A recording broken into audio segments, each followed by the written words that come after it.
નમસ્કાર, હું રાજ. આપ જોઈ રહ્યા છો સ્પાર્ક ટુડે ન્યૂઝ. પાટણ જિલ્લાના રાધનપુર શહેરમાં વરસાદ બાદ સર્જાયેલી સમસ્યાઓને લઈને કોંગ્રેસ દ્વારા નગરપાલિકા કચેરી ખાતે આવેદનપત્ર પાઠવવામાં આવ્યું છે. શહેરમાં ગંદકી, તૂટી ગયેલા રસ્તાઓ અને પાણી ભરાવાના પ્રશ્નોના તાત્કાલિક નિકાલની માંગ કરવામાં આવી છે. કોંગ્રેસના આગેવાનો દ્વારા આક્ષેપ કરવામાં આવ્યો કે ચીફ ઓફિસર વારંવાર કચેરીમાં હાજર રહેતા નથી, જેના કારણે નાગરિકોની ફરિયાદોનો સમયસર ઉકેલ આવતો નથી. રાધનપુરના 4 રસ્તાથી પટણી ગેટ સુધીનો મુખ્ય માર્ગ ભારે વરસાદ બાદ ખાડાઓમાં ફેરવાઈ ગયો છે, જ્યારે અનેક વિસ્તારોમાં ઢીચણસમાં પાણી ભરાતા વેપારીઓ, રિક્ષા ચાલકો, રાહદારીઓને ભારે હાલાકીનો સામનો કરવો પડી રહ્યો છે. વોર્ડ નંબર 7ના હરિદર્શન, શાંતિકુંજ, સાઈનાથ અને શિવ રેસિડેન્સી સહિતના વિસ્તારોના આશરે 450 પરિવારો પાણી ભરાવાની સમસ્યાથી પ્રભાવિત થયા હોવાનું જાણવામાં આવી રહ્યું છે. સ્થાનિકોનો દાવો છે કે રોજિંદા 3 થી 4 લોકો પાણી અને ખાડામાં પડી જવાથી ઈજાગ્રસ્ત થઈ રહ્યા છે. કોંગ્રેસે એવો પણ આક્ષેપ કર્યો છે કે ચૂંટાયેલા 4 કોર્પોરેટરે હજુ સુધી અસરગ્રસ્ત વિસ્તારોની મુલાકાત લીધી નથી, જેના કારણે સ્થાનિકોમાં ભારે રોષ જોવા મળી રહ્યો છે. ખુલ્લા પ્લોટોમાં પાણી ભરાતા મચ્છરોનો ઉપદ્રવ વધ્યો છે અને રોગચાળાની ભીતિ પણ ઊભી થઈ છે. આ ઉપરાંત રાધનપુરમાં જૈન સમાજના ચોમાસાના ધાર્મિક કાર્યક્રમો દરમિયાન પણ પાણી ભરાવ અને ગંદકીને લઈને સમાજમાં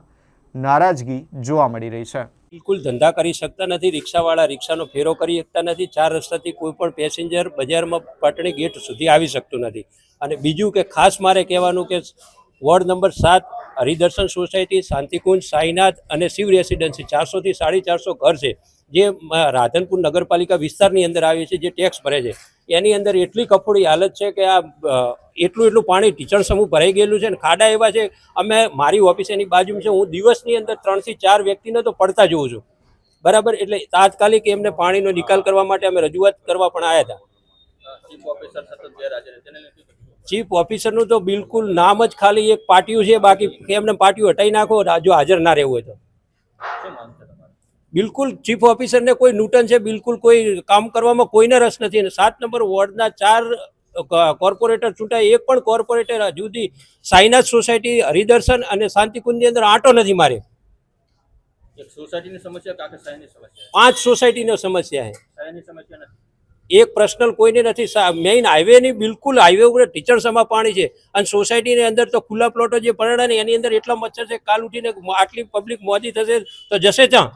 આજ રોજ રાધનપુર નગરપાલિકા ખાતે રાધનપુર કોંગ્રેસ શહેર સમિતિ અને વેપારી મહાજન મંડળ દ્વારા રાધનપુરમાં જે ચોમાસા દરમિયાન ઉદ્ભવેલા પ્રશ્નોના નિકાલ માટેનું એક આવેદનપત્ર આપવા માટે અમે લોકો અહીં આવ્યા છીએ.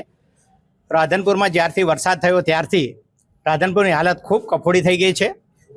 એક પણ રોડ રસ્તો અત્યારે બજારમાં આવી શકાય એવો નથી, ત્યારે વેપારીઓના ધંધા પણ બહુ તકલીફમાં મુકાઈ ગયા છે. ત્યારે અને આમ પ્રજા જ્યાં નીચાણવાળા વિસ્તારો હતા ત્યાં પાણી ભરાઈ ગયા અને આને કારણે અને 1.5 વર્ષથી જે આ ભારતીય જનતા પાર્ટીની બોડી એ નગરપાલિકામાં બેઠી છે ત્યારથી આ 1.5 વર્ષથી એક પણ નોંધપાત્ર કામ આ નગરપાલિકાએ કર્યું હોય એવું લાગતું નથી.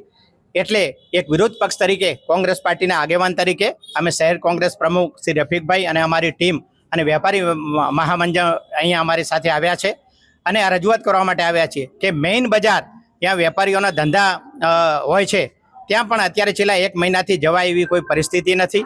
અને આવી કફોડી પરિસ્થિતિમાં બોડી પણ કોઈ ગંભીરતા દાખવતી નથી. સાથે સાથે ચીફ ઓફિસર જ્યાંથી આ ચોમાસું ચાલુ થયું ત્યારથી વરસાદના પ્રશ્નો થયા ત્યારથી અહીંયા એક પણ જગ્યાએ એમણે એમની મુલાકાત લીધી નથી. તો એમણે એમની જવાબદારીની પણ ગંભીરતા હોવી જોઈએ. આ ગંભીરતા એમને બતાવવા માટે અને પ્રજાના પ્રશ્નોનો ઉકેલ લાવવા માટે અમે આજે નગરપાલિકામાં આવ્યા છીએ.